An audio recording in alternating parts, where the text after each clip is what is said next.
जय जगन्नाथ आपको प्रज्योति स्वाल को स्वागत। फेब्रुआरी 26 तारीख आमर नुआ सुदशा व्रत पड़ी सुदशा व्रत पड़ी।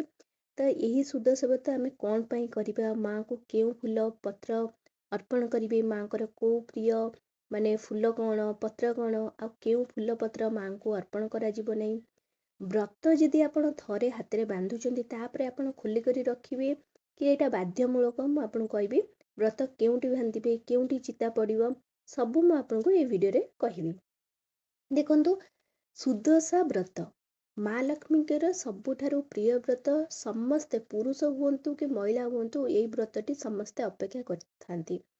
तो सुदशा सुर अर्थात शुभ दशा माने भल शुभ समय प्रतीक होची ये व्रतटी। आपण जदि सुदशा व्रत करूचंदी ना आपणकर शुभर बेला माने शुभ समय आपण आगुक आसुची।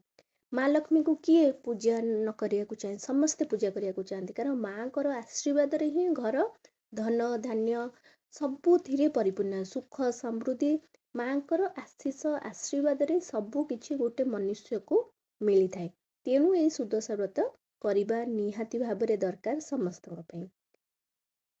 तो माँ को पूजा तो माँ को जहाँ भी माने माँ आमे समस्ते चेष्टा करती जे माँ को सबु प्रिय जिनस आम चेष्टा करूँ आणिकिना दवापाई।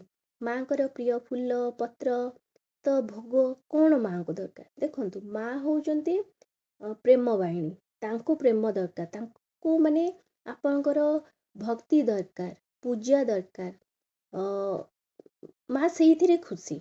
किंतु आपण जदि माँ को पई गोटे सुंदर गोटे फूलटे आनिचंती से फूलटी जदि पद्म फूल होइथियो माँ को पद्म फूल भारी पसंद आपण जदि पद्म फूलटे आनिचंती तो माँ बहुत खुशी होइजिबे। ठीक अछि माँ को प्रिय फूल होची पद्म फूल ता सहित माँ को प्रिय पत्र होची अँला पत्र। तो तेणुक सुदशा व्रत पद्म फूल अँला पत्र ये सब पत्र माँ को अर्पण करा जाय थाए। माँ को प्रिय भोग मंडा पिठार सिजा मंडा पिठा ठीक अच्छे सिजा मंडा पिठार भोग 10 पणार भोग माँ को अति प्रिय। से जदि आपण घी माने गाई घी गुआ घी पकेले अदा छेचा श्री कपूर जहाँ बास्ना हो माँ को बास्ना बहुत पसंद भल बास्ना ठीक अच्छे। तेणुक जिते भोग आप बाड़ुंट ना तो टिके कंचा गुआ घी नहले आपण अदा छेचा टिके पकेबे श्री कपूर पकेबे तो से माँ संतुष्ट होता। ठीक अच्छे तापरे माँ को क्यों फूल पत्र अर्पण करा जाए नहीं माँ को तुलसी पत्र अर्पण करा जाए नहीं माँ को मंदार फूल भितर सबू मंदार फूल नाली हलदिया धला आपणकर आसुची हलदिया गोलापी कौन से भी मंदार फूल माँ को अर्पण करा जाए नहीं। ता व्यतीत अपराजिता फूल आपणकर अपराजित फूल अर्पण करा जाए नहीं। आउ गोटे फूल अच्छी टी नाटी मोर मन पड़नी हाँ कनियरी फूल ठीक अच्छे माँ को कनियरी फूल मंदार फूल ये 3टी फूल अर्पण करा जाए नहीं। पत्र भितर तुलसी पत्र अर्पण करा जाए नहीं।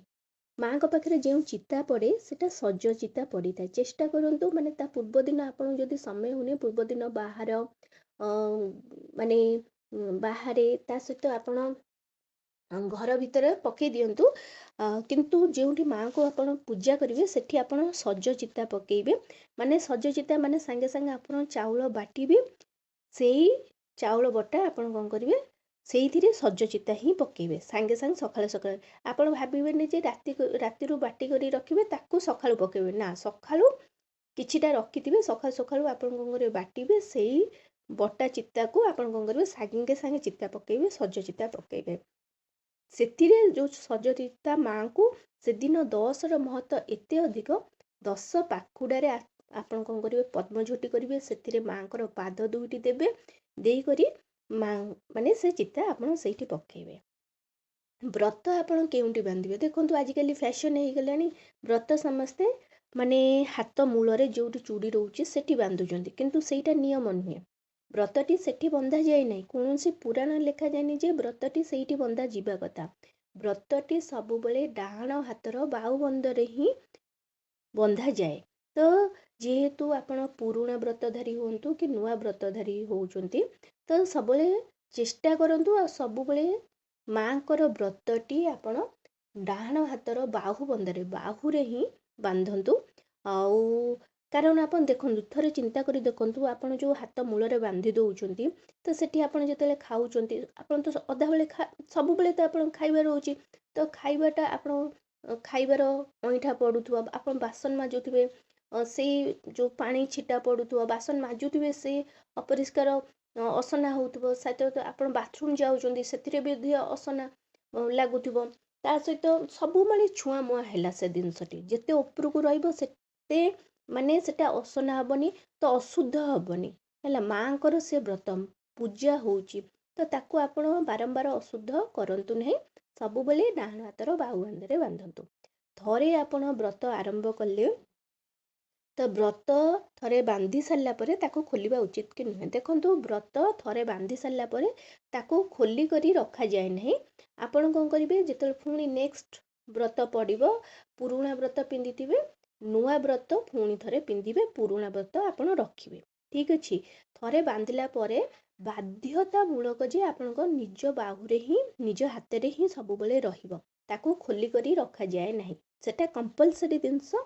ବ୍ରତଟି ସବୁବେଳେ ଆପଣଙ୍କର ହାତରେ ହିଁ ରହିବ। ଠିକ୍ ଅଛି। କାରଣ ବ୍ରତ ଥରେ ବାନ୍ଧି ସାରିଲା ପରେ ତାକୁ ରଖନ୍ତି ନାହିଁ। ବୁଝିଲେ ଆପଣ? ଆଉ କ'ଣ ରହିଲା? ରହିଲା ଯେ ଏତିକି ତ ମୁଁ ଆପଣଙ୍କୁ କହିଥିଲି କହିବି ବୋଲି। ଆଶା କରୁଛି ଭିଡ଼ିଓଟି ଆପଣମାନଙ୍କୁ ବହୁତ ପସନ୍ଦ ଆସୁଥିବ। ଯଦି ଆସୁଛି ତାହେଲେ এই ଚ୍ୟାନେଲକୁ ଜଲ୍ଦି କରି ଲାଇକ୍, ସେୟାର, ସବସ୍କ୍ରାଇବ୍ କରିଦିଅନ୍ତୁ।